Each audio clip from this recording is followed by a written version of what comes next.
Well, it's great to welcome Jemele Hill back to MSU today. Jemele is an MSU alumna and award-winning journalist who's out with her memoir titled Uphill. It's published by Henry Holt and Company. And in the memoir, Jemele shares the whole story of her work, the women of her family, and her complicated relationship with God in an unapologetically provocative, character-rich, and eloquent memoir. Jemele, welcome back to MSU today. Thank you for having me. Good to be with you again. So, why write the book? What inspired you to write the book, and why now? Well, this has actually been kind of like a 3-year process. I first landed a book deal. It was 2019, and obviously the world looked a lot different then, and it just kind of all the forces were telling me it was an appropriate time to tell this story. It wasn't the book I envisioned being my first book. Like I never had a desire to really write about myself, but nevertheless, considering there was a lot of interest in the publishing world, I, decided that this was a really good opportunity for me to seize. And so I started this process back in 2019, and because of the pandemic, the book release date kept getting pushed back, understandably so, because they wanted me to be able to go out on tour and interact with people and really converse with people about what this book was about. And so it was, even though this wasn't the original timing, the timing became perfect. Gotcha. And I noted in the introduction where you were taken aback a bit when your mom said you were angry. And so, what were you angry at? I wasn't angry. That was that was kind of the source of our debate, is that she felt like I still was carrying some residual anger left over from some of the childhood trauma I experienced. I did not believe that to be the case. And, but nevertheless, at the very least, I wanted to find out if it were true. And so that is what kind of prompted me to go to therapy. Is she made that observation. I didn't agree. And then I decided to see, well, who's right? And so yeah, it was an interesting way to kind of start a therapy journey, but I'm happy I did it. And I was right, by the way, that it wasn't about residual anger. It was about, the fact that my mother struggled to really understand some of the boundaries I kind of was trying to create. Parents don't do well with boundaries sometimes. And so that was some of the pushback that I was receiving. And even though you're saying it isn't anger, are you happier now? Have you seen progress?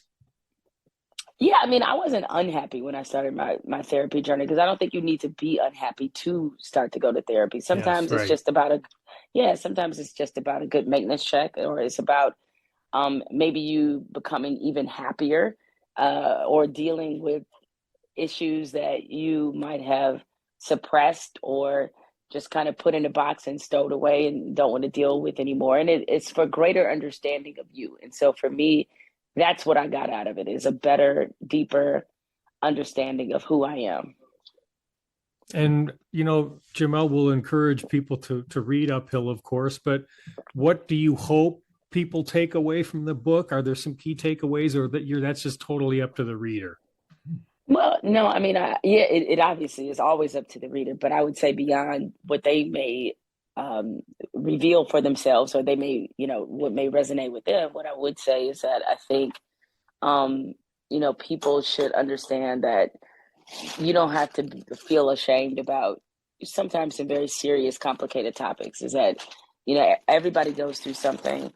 All of us are dealing with some level of trauma on whether it be from childhood, present day, somewhere in the past. And I think what happens is that a lot of times we feel ashamed about those things, or feel as if we're the only ones who go through them. And so I hope when people read this, they'll see that there's a very much a commonality to all these issues that I discuss in my book that should help them as they try to figure out how they want to deal with them.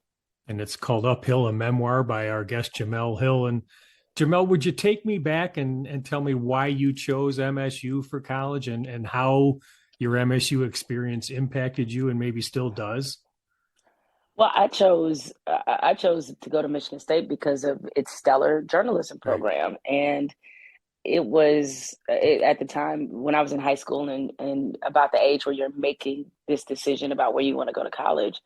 I was working I was working in the Free Press sports department answering phones, and a lot of people who work at the Free Press went to Michigan State, and they were quite adamant about where they thought I should go to school, and just constantly kind of putting a word in, and it made me very curious about the school. And a Michigan State recruiter came to my high school, came to Mumford High School, and I went on a 1 day trip to Michigan State and went around the campus, which, anybody who sets foot on our campus, I mean, I put our campus against any campus in the country. Like, it's one of the most beautiful college campuses in America. And the campus was gorgeous, and I just felt kind of an instant connection between the campus and knowing that I wanted to be a journalist. And I started to kind of imagine what my life would look like, and I applied, I got accepted, and yeah, it kind of went on from there. And between the stellar journalism program and also the fact that Michigan State, I mean, they were fresh off an award for being the top college daily newspaper in America, and so I wanted to work at the State News as well. So those are two very seductive factors for me.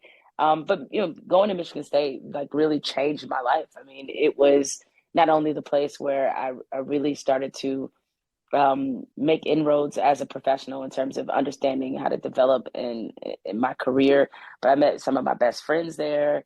Really kind of figured out what it was like to be an adult there. You're away on college, and you have to take care of yourself, take initiative, and really be a self starter in order for not just college to work, but for life to work. And so it's why I say in my social media bio that I was, born and raised in Detroit, but grew up at Michigan State, because that's very much what the process of going there was for me.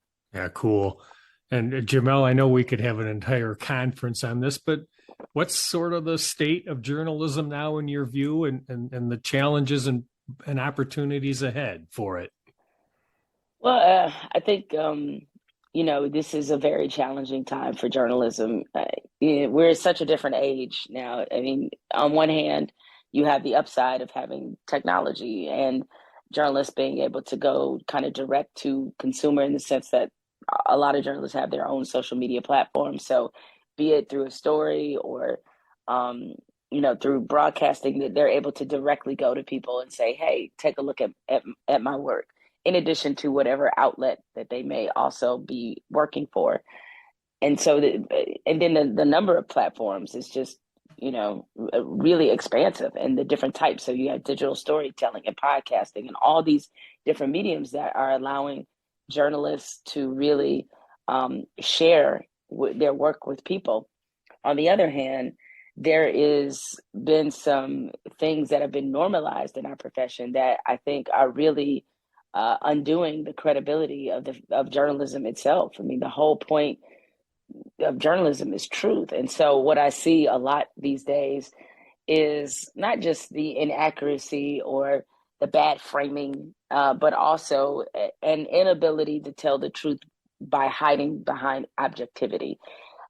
I know that objectivity, that sounds like that should be a great thing in journalism. And certainly in journalism school and my young years as a professional, that's what you heard about as being objective.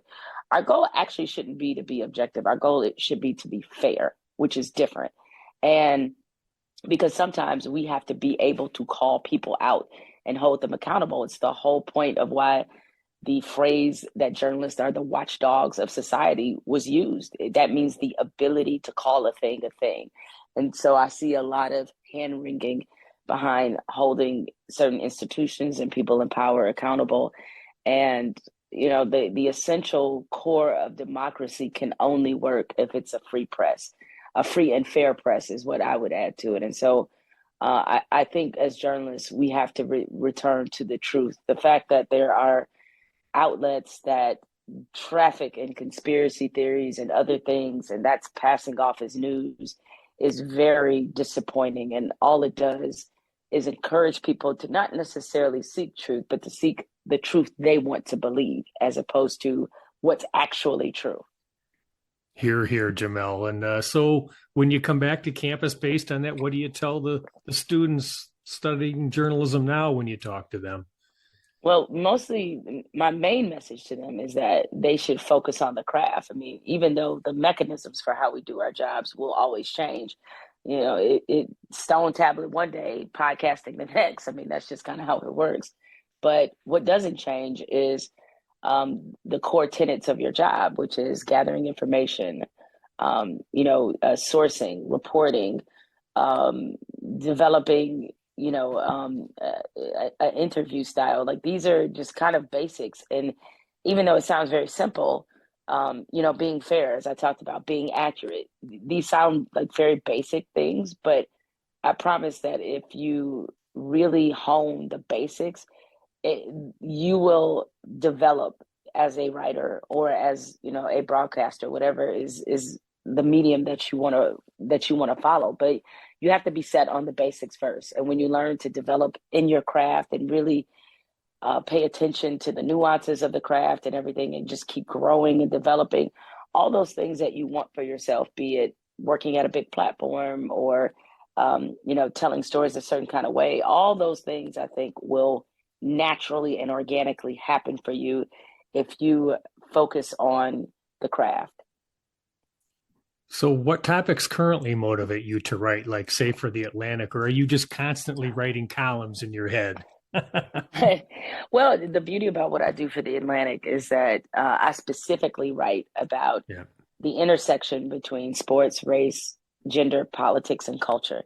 And that's to me a very dynamic space to be in because of where we are in sports right now, because you have athletes who are speaking out in both good and bad ways about some of the things happening in our society. You have, institutions that require accountability, and we're constantly seeing how sports collides with the world. And when I say it that way, what I mean is that I think people have tried to convince themselves that sports and politics shouldn't mix, or sports and talking about race or gender, those things shouldn't mix when they always have mixed, and especially now. And I think those are important dynamics to really write about. And so I love that I'm able to write about sports from this perspective. And are there some things that you currently like going on in the world of sports, and maybe some things that concern you? Well, I think what I do like is the fact that you do have a lot of um, athletes who are becoming just more conscious, I think, of their responsibility and role outside of being an athlete.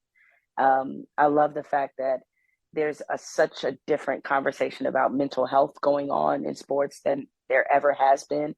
When I was coming up as a writer, and even through, I say, a good bit of my career, that was not a conversation being had. And I think probably as sports writers and in sports media, we were falling on very lazy tropes to sometimes explain lack of performance or lackluster performances. And as it turns out, and we should have known this just because the human condition, kind of dictates this, is that these young athletes in particular are dealing with a lot. There's a lot of things a lot of pressures that they face because there's so much more money in sports than in some cases than there ever was intended to be, and they've had to deal with this. And so I'm encouraged by the fact that they are openly talking about these issues and giving athletes a sense of their agency. So there's a lot of, and obviously, I mean, from a competitive level, I mean, I think there's a lot of sports where we're seeing the best that we've ever seen. I think about, as we're recording this, there was a fantastic game yesterday between Stanford and South Carolina in women's basketball. And, I think about when I was covering women's basketball in 1997, where it was then, which was, it was a pretty good product, but now it is just a phenomenal product. And the same applies, I think, even at the professional level with the WNBA. So there is, I think you see a pockets, I mean, not pockets, but I still think you see a wide amount of creativity. I mean, these are the best conditioned athletes that there ever have been in any of the sports. And so you're seeing still people do very extraordinary things. And I think that will always be, the allure of sports.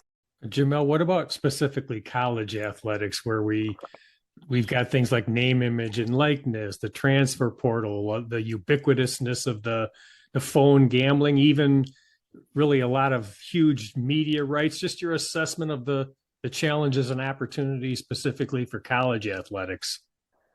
Well, I mean, I know, especially to college sports fan traditionalists, this probably feels like a complicated and maybe somewhat scary time because people are accustomed to college sports having operated a certain way.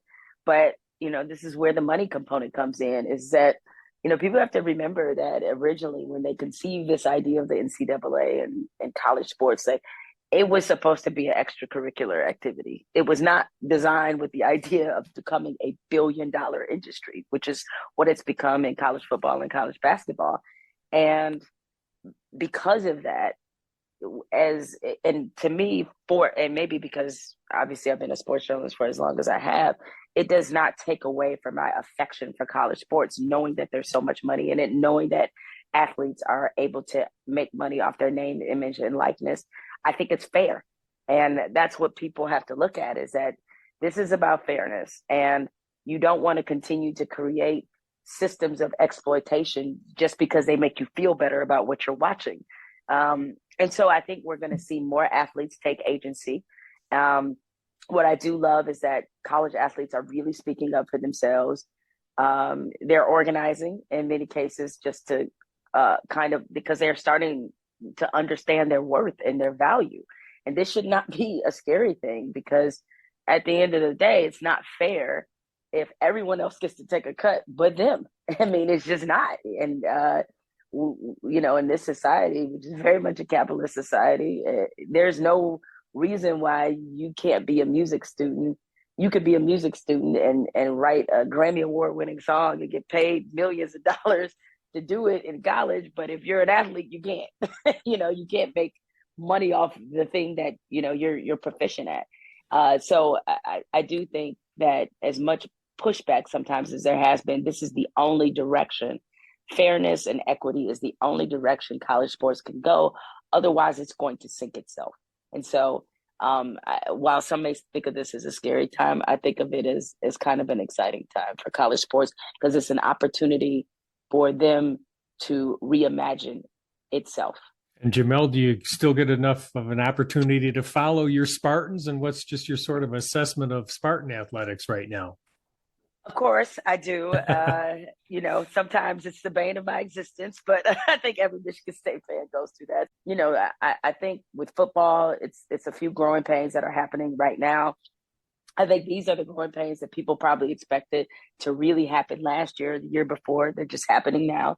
But, I'm encouraged about the future. I think it still looks pretty good. And as always, Michigan State, much like so many football seasons in the past, they always find a way to make it interesting. So from that standpoint, yeah. But, basketball, this is such a classic Tom Izzo team, a team that wasn't on the radar in the preseason, that, of course, we got some youth there and some good experience, but expectations weren't that high. He comes out with a very dynamic schedule where you see very early that, this group is definitely going to overachieve, I believe. And so, this is the type of team that he really likes and that he really is able to really bring the best out of. So I'm very excited about where this basketball season can go. So Jamel, what's next? What's on the horizon? You want to tease us with some projects you're working on? Well, obviously the book is the thing at the moment right now, but coming up after that, I guess I can't say coming up after that because I've been working on it in process, but I'm also, the executive producer on Colin Kaepernick's documentary is 30 for 30 for ESPN, which is directed by Spike Lee. So getting an opportunity to work with Spike has been really, really, tremendous. I still have my own podcast. Jemele Hill is Unbothered, but now I've been able to create a podcast network in collaboration with Spotify called the Unbothered Network, and we just launched our first two podcasts on that network a couple weeks ago. So I'm very excited about that, and then we have some more that'll be coming down the pipe in the next couple months. So I have a lot of things to keep me busy for sure. Awesome. Well, that's MSU alumna and award-winning journalist Jemele Hill.